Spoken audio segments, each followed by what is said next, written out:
Katika bonde la Weni lililozungukwa na upepo mwanana wa Pemba, kuna mtu ambaye maisha yake yametengenezwa na ardhi yenye rutuba.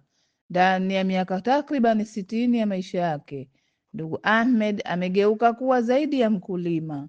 Ni msimamizi wa ardhi, ni mlezi wa vijana na mwalimu wa jamii.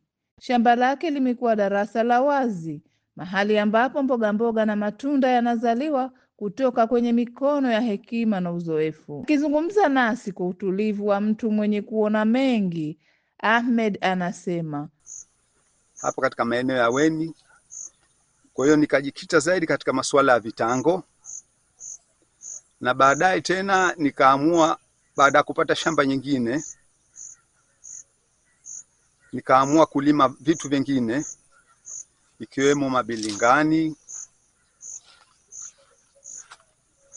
mboga mchicha, tungule, makarekade na mapeshen,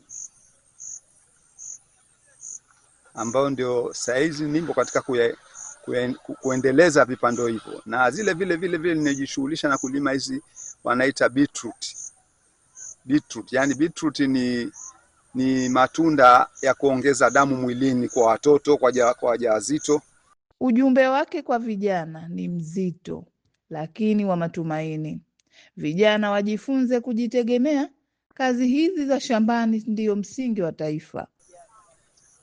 Wito wangu kwa vijana, wasikai kwenye vigenge na kupoteza muda.